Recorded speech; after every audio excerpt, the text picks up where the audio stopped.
I was just visiting the hospital for a routine checkup, but just as I stepped into the hospital, everything went black. Then, when I came back to my senses, the first thing I remember is the sound. A hallway that should have been full of footsteps and clipped conversations was instead wrapped in a thin, trembling quiet, like the building itself was holding its breath.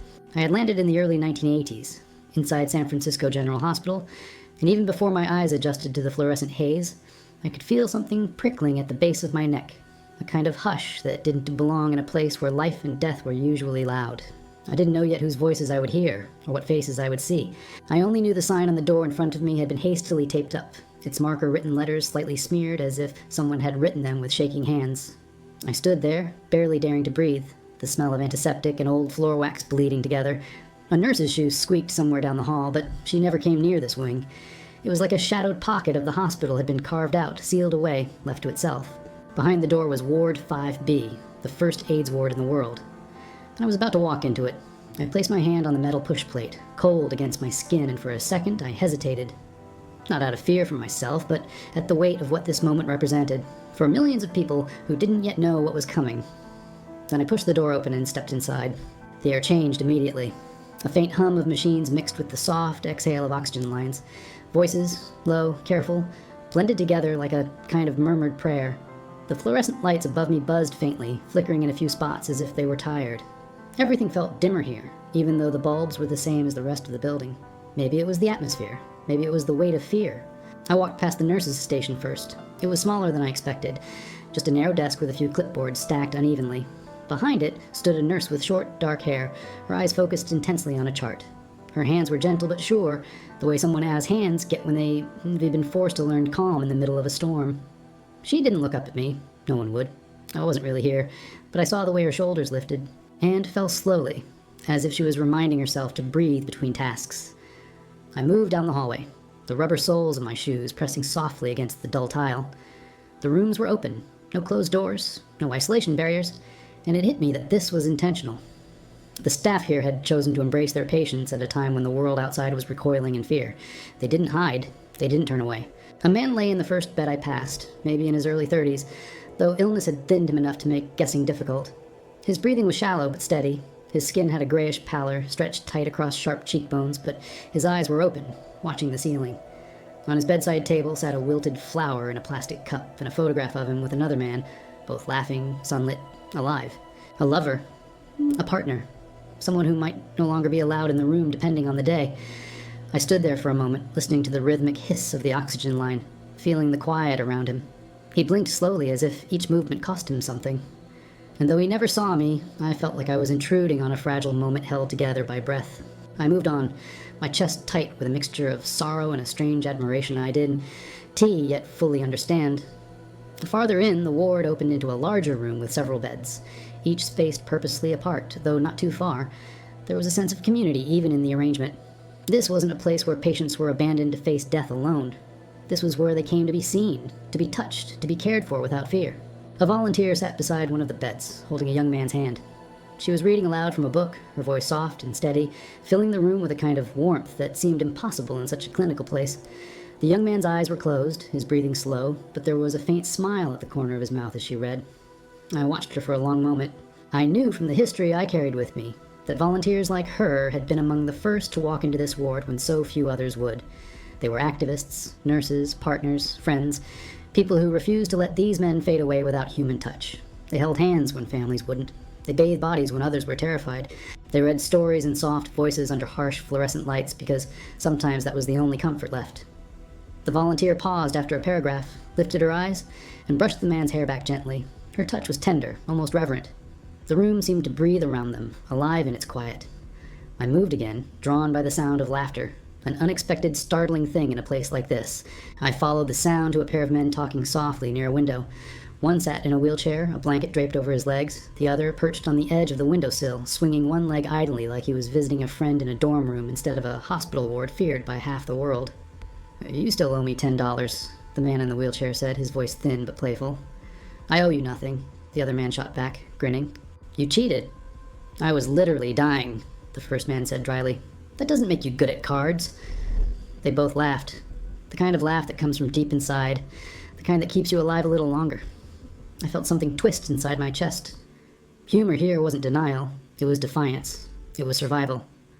The man in the wheelchair coughed, then, the sound rough and wet. His friend immediately leaned in, placing a steadying hand on his shoulder as the coughing subsided.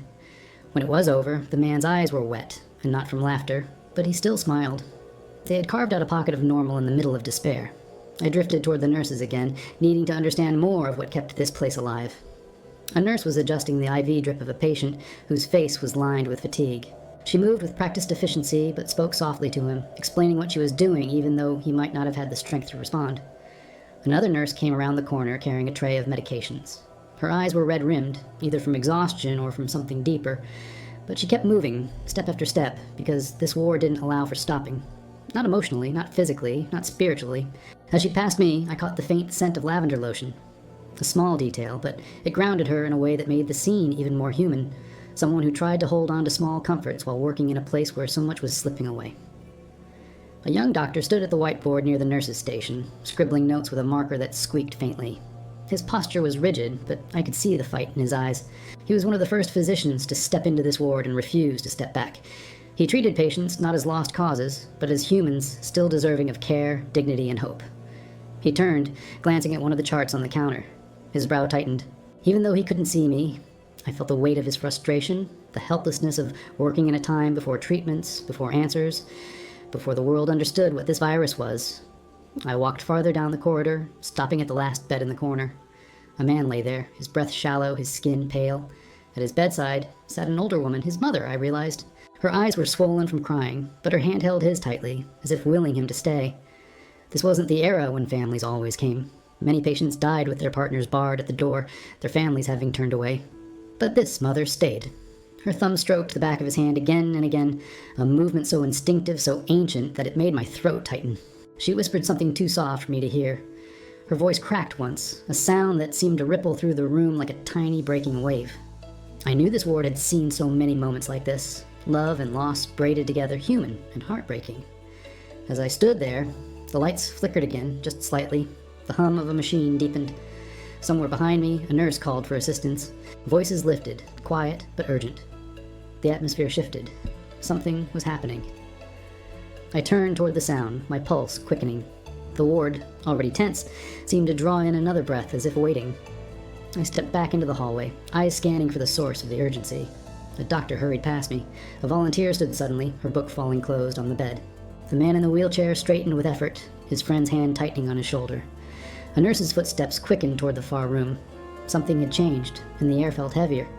I moved toward the doorway where the voices were gathering, sensing the gravity before I even knew what I would see. And as I stepped forward, the fluorescent lights above me flickered once more. And everything seemed to shift toward the room at the end of the ward. I walked toward it, heart pounding, not knowing yet what I was about to witness, but feeling the weight of it pulling me in.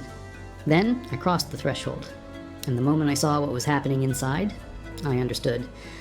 I stepped into the room, and the world seemed to contract around a single hospital bed. A cluster of nurses and one doctor leaned over a young man whose chest rose and fell in erratic, fragile movements. The air felt electric, thick with urgency, fear, and something else I couldn't yet name. One of the nurses adjusted the oxygen mask with trembling precision, while another checked his pulse, her brows tightening as she focused. I slipped to the far side of the room, close enough to see the man's face clearly. He was younger than I expected, mid-20s at most. The illness had carved deep shadows into his cheeks, but the shape of his face still spoke of someone who had once been vibrant, someone whose laughter might have filled a room. There was a photograph taped to the wall behind his bed, him on a beach, shirt unbuttoned, grinning widely at the camera. In the background stood another man with an arm wrapped loosely around his waist. His partner, I thought. And he wasn't here. Maybe he wasn't allowed in. Maybe he didn't know how close things were. The doctor pressed a stethoscope to the patient's chest, leaning in so close that the metal rim almost touched his cheek. "Stay with me," the doctor murmured, voice barely above a whisper. A plea disguised as instruction. The patient's eyelids fluttered. His fingers twitched, curling weakly toward the edge of the sheet, searching for something, someone. A nurse stepped closer, taking his hand gently, squeezing once in reassurance. She didn't flinch. I knew how rare that was in these early days. When fear was so rampant, people hesitated to touch a doorknob, let alone a patient. "BP dropping," another nurse said, her voice controlled but tight. The doctor nodded, jaw clenched, and I watched him fight, truly fight, to keep this man tethered to the world. But as I stood there, unseen, the feeling in my gut sank. The air around the bed felt heavier than before, as if the room itself sensed what was coming. The man's breathing hitched. Then again, a stutter of life. "I'm here," the nurse whispered, leaning close. "You're not alone." He exhaled once, a long, shaky breath that trembled through the entire bed. Then his chest rose, just slightly. It didn't rise again. I felt the world narrow to a single point of stillness. The doctor leaned in hard, listening, hoping, waiting for any sign. His frown deepened, his shoulders stiffened, and then with a slow inhale he straightened. His hand hovered for a moment over the patient's heart before he finally let it fall. The silence that followed felt seismic. No alarms, no dramatic beeps, just the soft exhale of a machine that no longer had a rhythm to support. One nurse bowed her head, her eyes closing for a heartbeat. Another touched the edge of the sheet with reverence. The doctor rested a hand briefly on the patient's shoulder, a gesture so human, so heartbreakingly tender, that it cracked something deep inside me. Then he stepped back, and the room shifted into a different kind of motion. Quiet, subdued, but deeply practiced. A ritual of goodbye carried out by people who had seen too many of these moments already, yet continued to show up, day after day. I felt the weight of the loss settle over me like a heavy coat. I didn't know the man. I didn't know his story. But in that single room, in that single breath, the reality of this ward snapped into focus. The heartbreak wasn't distant. It wasn't softened by time or sanitized by textbooks. It was raw. It was relentless. And it was everywhere. I stepped out of the room, leaving the nurses to their solemn work. The hallway felt colder now, the lights harsher. I could almost sense the grief hanging in the air, quiet, exhausted, and unspoken. But grief wasn't the only thing here. As I walked farther down the hall, I turned into a smaller communal area where a few patients sat together. A volunteer was passing out cups of juice, her face bright despite the dimness around her. Two men were playing cards at a folding table, their movements slow but deliberate. "You're cheating again," one of them said, smirking faintly. "I'm literally dying," the other responded, echoing the humor I'd heard earlier from different patients, but this time, the joke landed differently. Maybe because I'd just watched a life slip away. Maybe because the fragility of everything here suddenly felt magnified. Still, the laughter mattered. It cut through the heaviness like a small flame in the dark. Not enough to light the room, but enough to keep the shadows from swallowing it whole. I drifted to another corner where a young man was writing letters at a small desk. Stacks of them. Handwritten, folded neatly, arranged in piles. I watched him pause, tapping the pen against his lip, thinking carefully before writing another line. His handwriting was elegant, looping, full of care. He placed the finished letter on top of a stack labeled "To Family." Another was labeled "To Friends." And another, bigger, more worn, was labeled "To Him." He reached for that stack, picked up a fresh envelope, and stared at it for a long moment. His eyes glistened. His breath hitched. And then, with careful hands, he began to write. I realized suddenly what these letters were. They were his way of staying alive, even after he was gone. I watched his hand move over the paper, slow but steady, shaping words he knew he might not get to speak. I felt a lump rise in my throat. Behind him, a nurse paused for just a moment, as if she recognized the gravity of what he was doing, then moved on to give him privacy. I stepped closer, drawn by a soft sound, music. Faint but unmistakable. A radio sat on a table near the corner, tuned slightly off frequency. The melody was wavy, fuzzy around the edges, but warm. It filled the room with a sense of something other than sickness. I watched the patients around me settle into it, shoulders loosening, faces softening. Even here, there was still music. As I moved deeper into the ward, I passed a man sitting up in his bed sketching in a notebook. His fingers were thin, but the lines he drew were steady and deliberate. I leaned over and saw a portrait forming, a volunteer's face captured in soft pencil strokes, full of detail and tenderness. He glanced up as the volunteer walked by, their eyes meeting just long enough for unspoken gratitude to pass between them. Art here wasn't decoration. It was survival. But the quiet didn't last. A commotion echoed from down the hall. Not frantic like earlier, but tense. Voices rising, softly at first, then sharper. I turned and headed toward the sound, weaving past beds and chairs. A man was pacing in a corner room, wild fear in his eyes. His partner lay in a bed nearby, sweating, trembling, struggling to breathe. The man's hands shook as he pressed them into his hair. "They won't let me stay," he said, voice breaking. "They said visiting hours are over. Please, I can't leave him like this." A nurse stood before him, her own face drawn tight with emotion. "I'm trying," she whispered. "I'm trying, I swear." He looked like someone standing at the edge of a cliff, begging the earth not to give way beneath his feet. I stepped closer, though I knew he couldn't see me. I could feel the desperation radiating off him like heat. The nurse placed a hand on his arm, speaking softly but firmly. "Stay here, don't move. I'll see what I can do." He nodded, swallowing hard, tears streaking his face. She hurried off down the hallway. I followed her, my steps silent. I wanted to see what she would do, how far she would go. She stopped outside the nurse's station and spoke to another nurse, their voices low but urgent.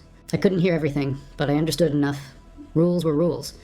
But sometimes, rules needed to bend for compassion. The two nurses exchanged a look, a silent decision. They walked back together. I followed. The man stood when they entered, wiping his eyes as though trying to make himself look less desperate. The nurse gestured gently toward the bed. "You can stay," she whispered. The relief that washed over his face was so raw, so immediate, that it felt like the room itself softened. He rushed to the bedside, grasping his partner's hand. The sick man stirred slightly, his fingers tightening around the familiar touch. The nurse stepped back, giving them space, and for a moment the air felt lighter.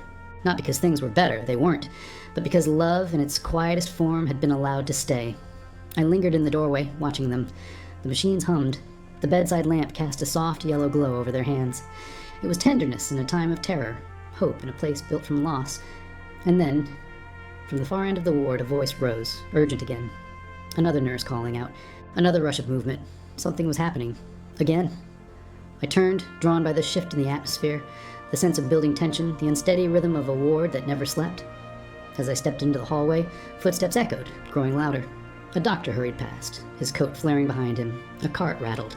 The lights buzzed overhead. The night wasn't done with this place, not yet. I followed the sound, heart pounding deeper into the ward, not knowing what I would find next, only knowing I had to see it. Because here, in the first AIDS ward in the world, every moment mattered, and something important was happening just beyond the next doorway. I stepped forward and crossed into whatever waited for me in the dark.